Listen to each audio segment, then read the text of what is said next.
Warning. This podcast discusses paranormal activity and other topics some might find disturbing. Listener discretion is advised.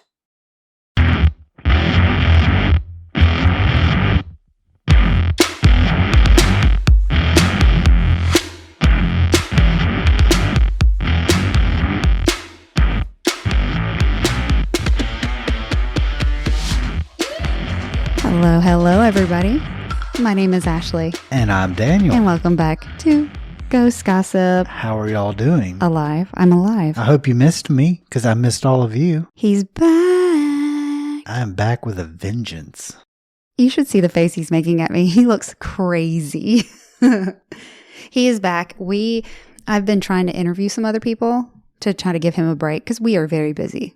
Yep. And I got my break, and now I'm back. I'm re-energized. He's energized for sure. I got a Saturday afternoon nap while watching golf. You know how I like that. Mm-hmm. So I'm rip-roaring and ready to go. Yeah. So have you listened to the doll episode? I have not. What you going to do later? Listen to the doll episode. Why are you like a radio announcer or a TV announcer all of a sudden? I don't know, but does it sound good? I mean, your volume is very good. The tone is a little... disturbing? Fake.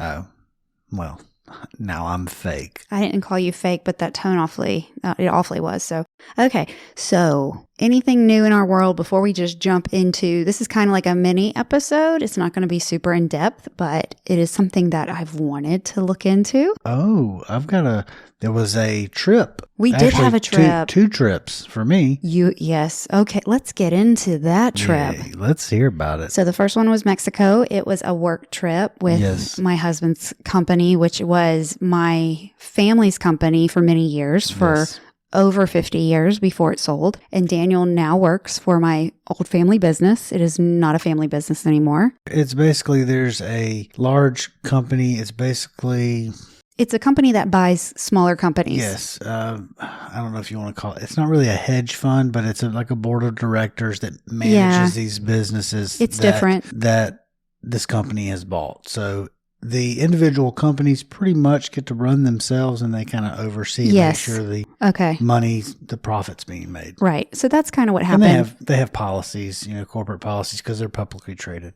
It was pretty bittersweet for me. My grandfather started the company in 1964, and my dad and my uncles ran the company for many years. And as they aged and wanted to retire, they were faced with, do we pass this on to the third generation, or do we sell it and do what's best really for them? And it really was what was best for everybody.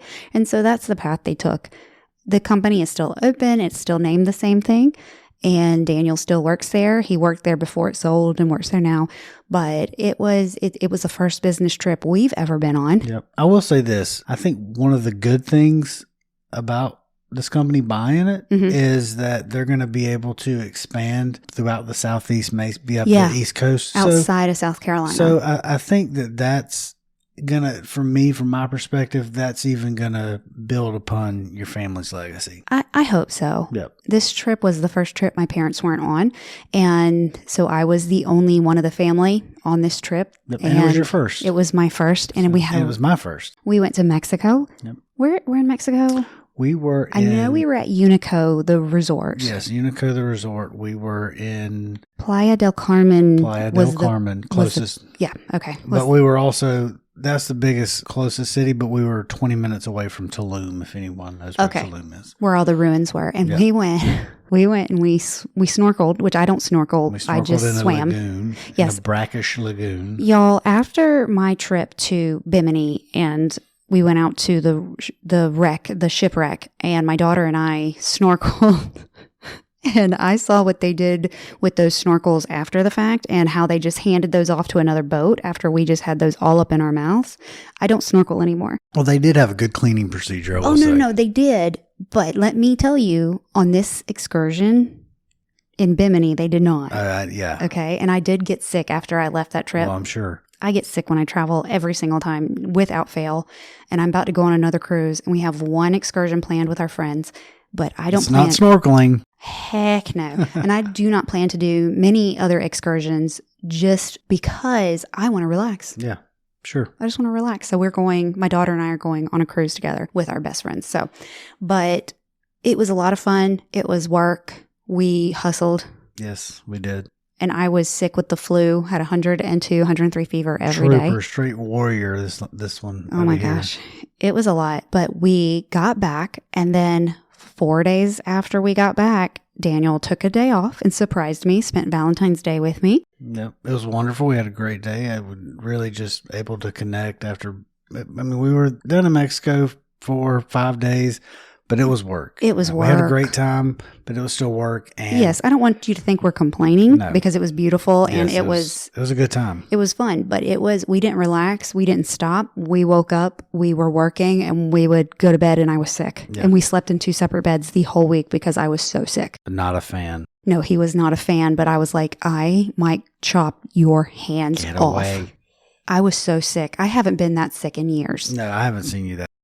It was horrible. And I had to put on a face full of makeup and pretend like I was fine. Yep. You did a great job. Thank you. Hopefully nobody else got sick around me. I tried to do my best with keeping distance from people, but I had to be present. I couldn't stay in the room. Absolutely.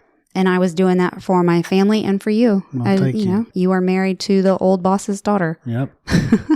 It's fun, y'all. It is fun.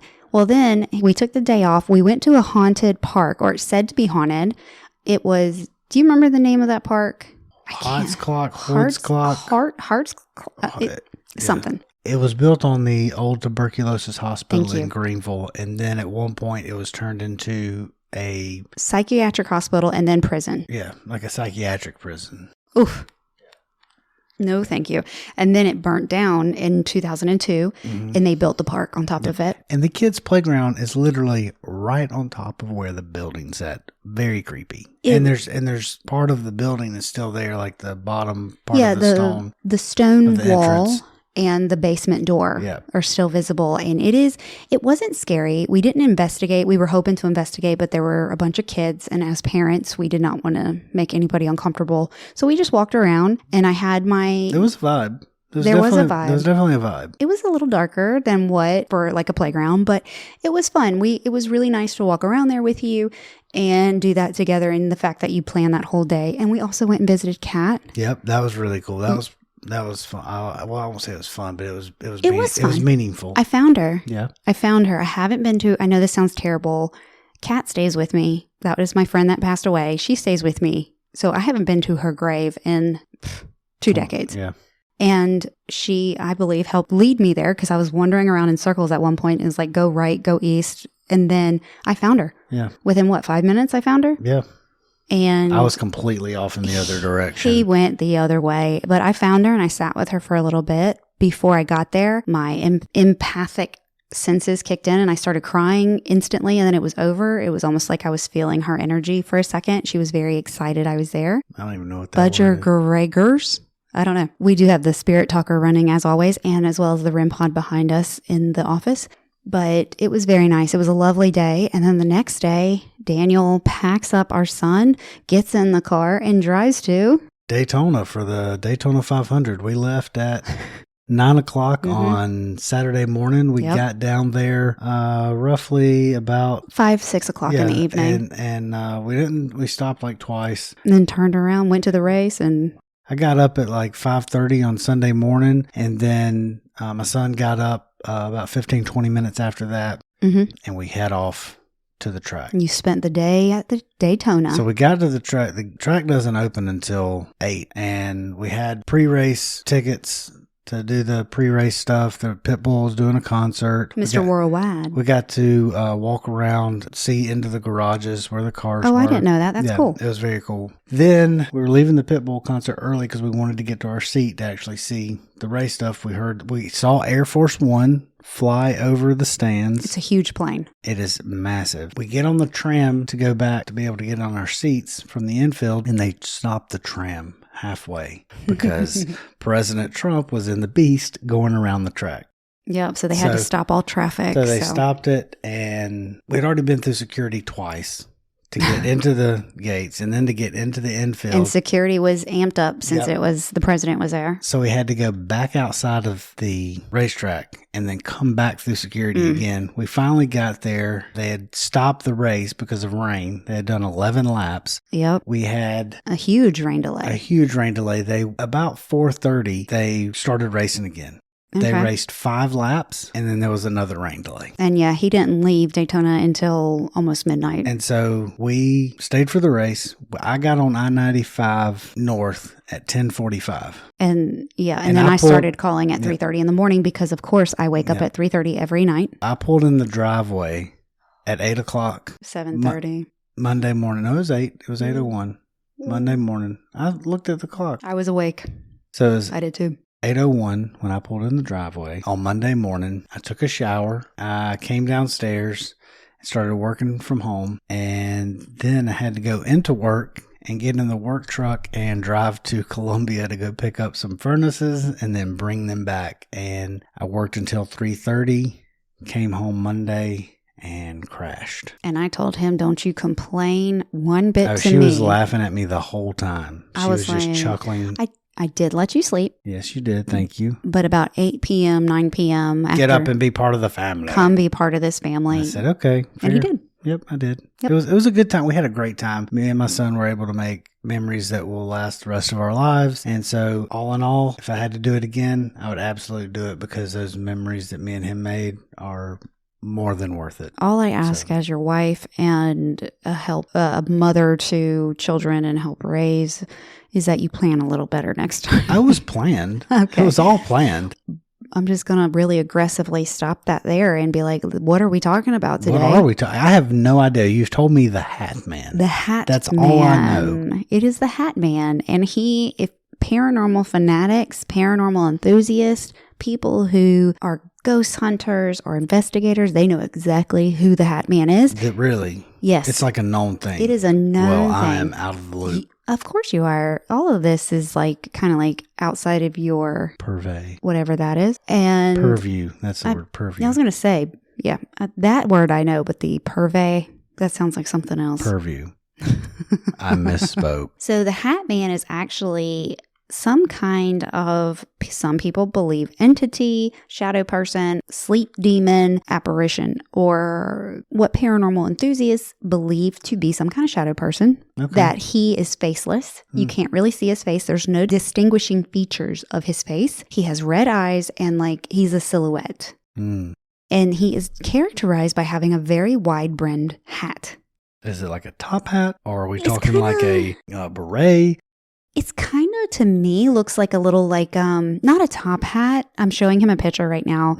It looks almost like a cowboy hat, but with a flatter brim. What are those hats that were worn?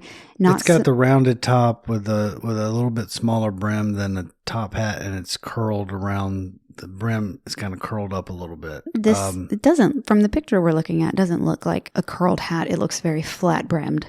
Almost like in the old Western times, if it wasn't a cowboy hat, it was just a wide-brimmed hat. I don't know what you would call it. But I don't either. It doesn't really matter. It's just a specific type of hat, and I don't know the name of it. It looks like a wide-brimmed hat. No, it's a hat. People across the world, not just America, across the world report seeing this figure at the edge of their bed, standing in doorways, in corners, and also in cupboards or closets. Like little or just full size in the cupboard? A full size giant, like a face. I think they see the hat and the head and the maybe shoulders up. But when they see him at the edge of the bed, he is a full grown man standing at the edge of the bed. Other people have described him as Slender Man, which I have not researched Slender Man, but Slender Man is also some kind of lore about the necrometer just said follow him. Maybe he's just trying to get people to follow him. Maybe he's an influencer in the making. Yeah.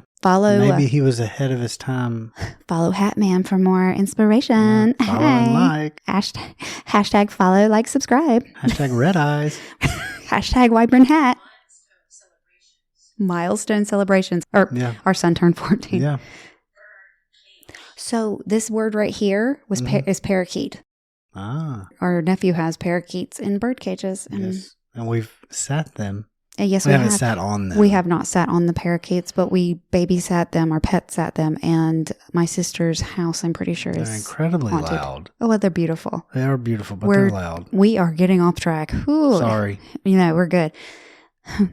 I said this episode's not going to be long. Meanwhile, I'm chatty. You're doing great. You sound great. So the Hat Man, this is what's so crazy. I've never seen the Hat Man, but it is said to be linked to Benadryl or overuse of Benadryl, as well as other mind-altering medications or drugs, maybe like illegal drugs, hallucinogenics. When you said that, what came to my mind, since this phenomenon has been worldwide over time, is it like something in our primal brain that is common, or in our part of our primal brain, that when we are in an altered state, people see it? Probably. It depends on who you ask. If you ask researchers, they believe that this is coming from some kind of sleep paralysis. It is hallucination that comes from some kind of sleep disorder, like sleep paralysis or a nightmare, or some kind of moment between wake and sleep states. What's really interesting to me is that even if that is the case, it's shared and it's... Yes. So researchers believe that this is linked to sleep paralysis, where others believe that this is an entity all on its own. Kind of like the hag. People see a hag, which is black hair, white skin, white dress. And she has a really strong negative presence, whereas researchers would believe, or led to believe, that this is part of sleep paralysis. It's part of the brain. It is the chemicals in the brain, and that's why it's so similar. What you were saying, it's so similar to everybody that experiences it, because it's the brain chemistry and how the brain is reacting to sleep paralysis or a nightmare or lack of sleep. What interests me about this, even if that is the case, why is it in physical form with these distinct features? I don't know. I mean, what is it? Like I said, something in our primal brain, or is it some kind of... The brain chemistry, probably. Or it's just some kind of, chemistry that, why would it create this same distinct feature that is human-like? That's what, where did that come from? If you remember when we did our sleep paralysis episode, which kind of intersects with this, and we're going to get into that in a second, that was my main question. Why is this the same for everybody? Yeah. When people experience sleep paralysis,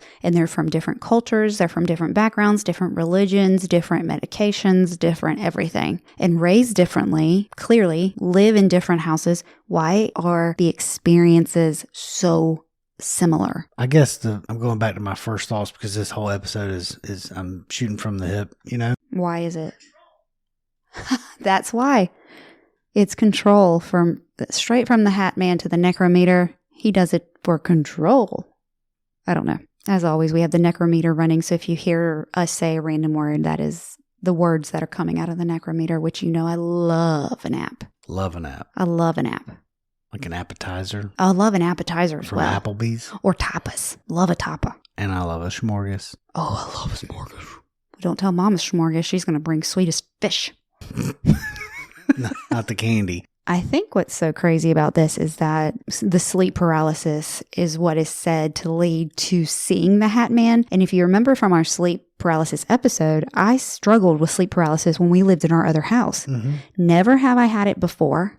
And I haven't had it since, but no, okay, I take that back. I've had it a couple times, not so much full-blown sleep paralysis, because sleep paralysis is when you're paralyzed, you wake up and you cannot move. Yeah. I've had experiences in this house where I felt like somebody was hugging me and somebody was there, but I wasn't paralyzed.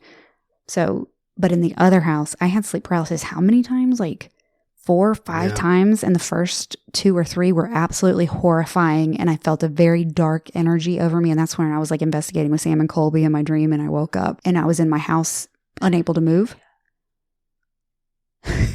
What's it say? Animal area. Yeah. Yep. You were just talking about the dogs. That's right. So they are in their area. They are in their area because we have them separate from us. But that's what's so crazy is that the Hat Man is believed to be tied to sleep paralysis, which is a phenomenon or a sleep disorder, which can cause hallucinations. Is there a negative connotation with the Hat Man? Yes. Okay. Yes, because Tell me about that. it is, I'm not going to say people believe because I don't know what people believe, but it is said in the articles that I've read, in the episodes that I've watched that have mentioned the Hat Man, that he is an entity, a negative entity. He is a negative being, I should say, who makes you feel trapped. And especially during sleep paralysis, you can't move. And so people report feeling that trapped, that heavy, that negative energy. Sleep paralysis demons, which is like the hag or a succubus or an incubus, they are sleep paralysis demons, which are only seen during sleep paralysis, they say, and they make you feel trapped. You can't move. You feel just a really heaviness around you when they are present. And I mean, that's what was so crazy to me, is that it's that overwhelming feeling of helplessness that is felt by the majority of people that experience him. Okay, this would make sense. Logically, this would make sense. If you're experiencing that when you're sleeping, your brain is trying to make a logical connection as to why this is happening.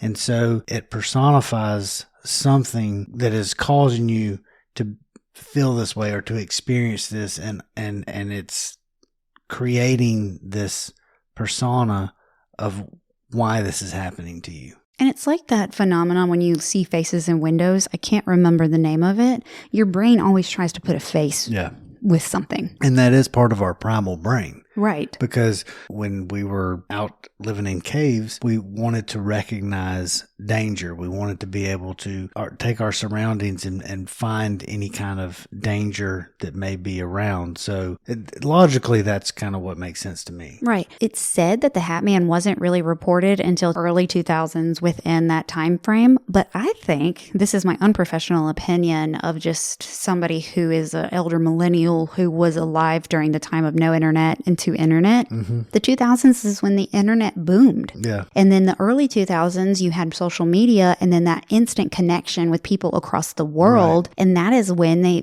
stories of the Hat Man became really relevant. But that is also when people began to connect with other people in chat rooms, in forums, and online blogs, stuff like that. So I'm pretty sure, now I have no evidence of this, again, unprofessional opinion, the Hat Man was probably seen many years prior, probably for as long as you can imagine, or as long as people existed. But it wasn't until the 2000s when people were able to connect those experiences between one another.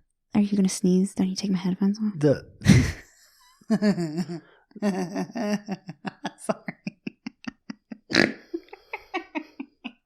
Sorry. The most fascinating thing... Okay. Sorry, I don't.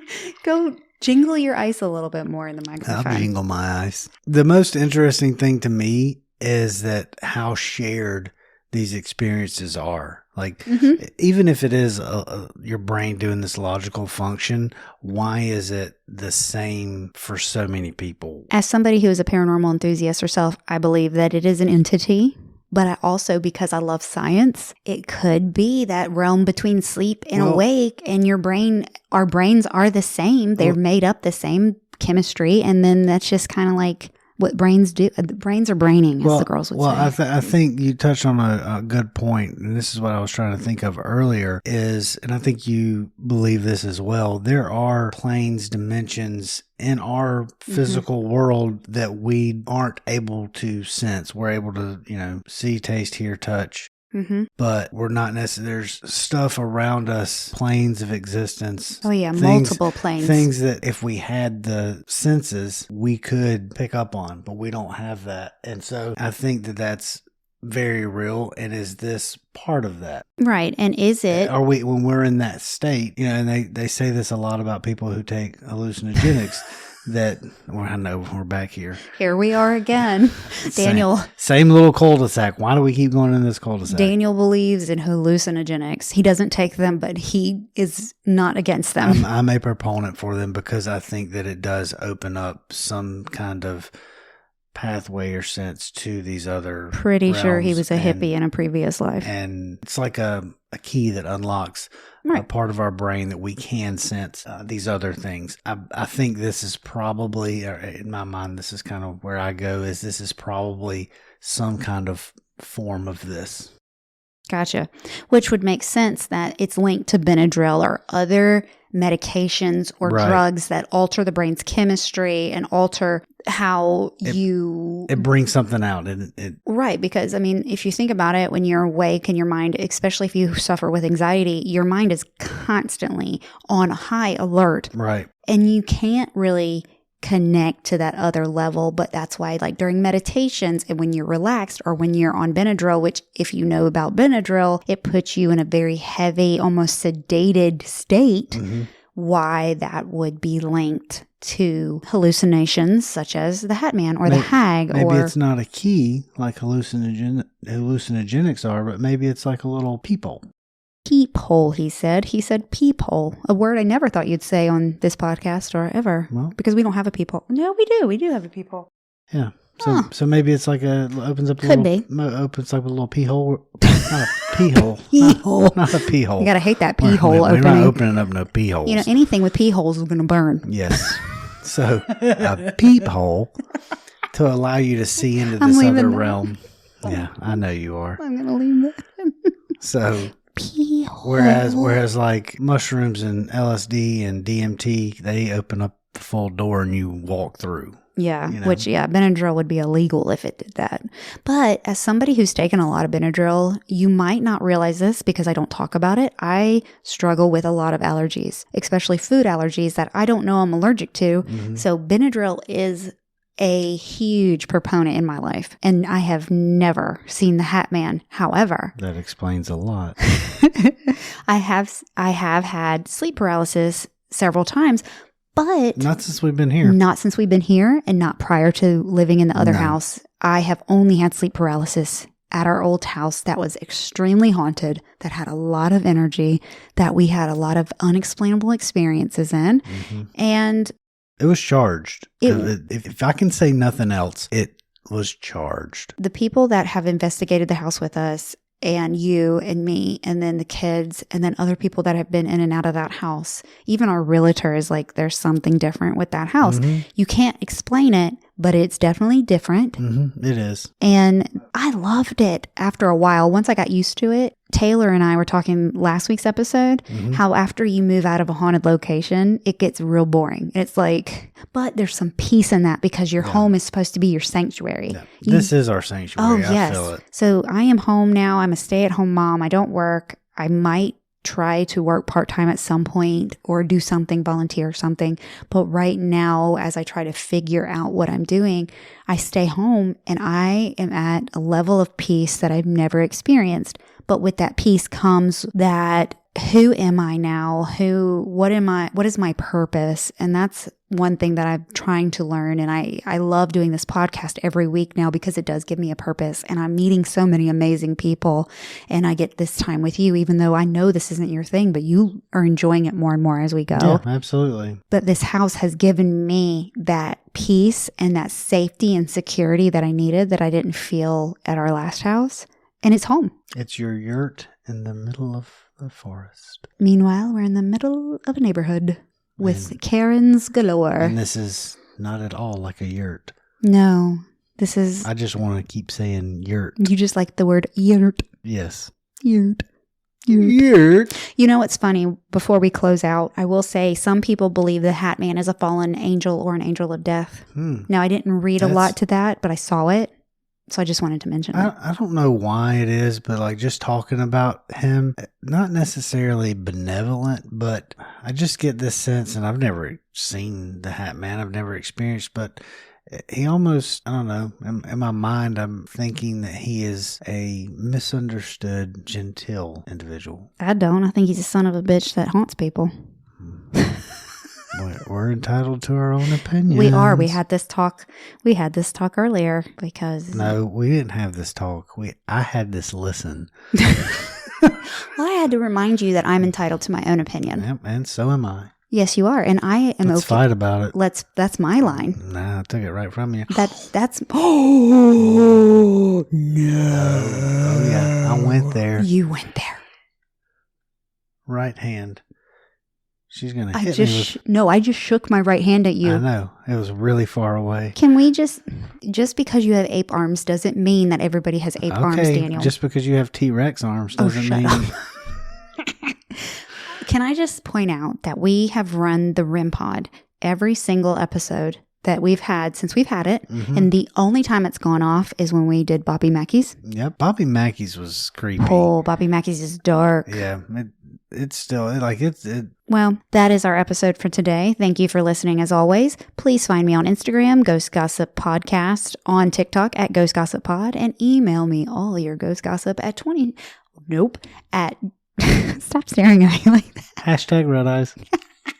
At ghostgossip247@gmail.com. Or if you just want to chit chat about it and don't have any stories, but you just want to ask me questions or ask Daniel questions or just chat it up. Or just get to know us or connect, email me. Yeah. You can't email him because he won't answer. Just don't be trying to slide into her DMs. Oh my God. He'll leave you on red.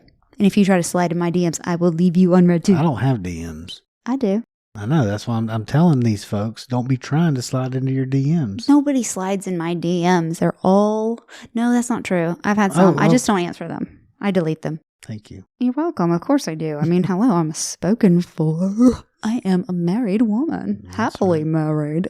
Love it. Also, before I leave, I just want to give a huge shout out to Ghost Science M3. They sent me a paranormal toolkit to try out and use. We were supposed to have an investigation today, but that fell through. But I definitely plan to use it in my home and other places. And thank you so much. It really is one of the coolest apps I have ever seen when it comes to paranormal tools and investigation. Make sure you go and check them out. As always, thank you for listening. And until next time, they'll see you later. Bye, y'all. Bye. That's the Hat Man. Ooh, he's got red eyes. Maybe it's from the diseased beaver pelt. He's got pink eye from the beaver butt. He's got pink eye from beaver butt. Is that what you just said? Or maybe it's from mink. What is a mink? I like it positioned where it was positioned. Well, now that's better, you see? Okay, now it's better. Now it's better. Okay. Better beaver. 4-second silence, please. That wasn't 4 seconds of silence.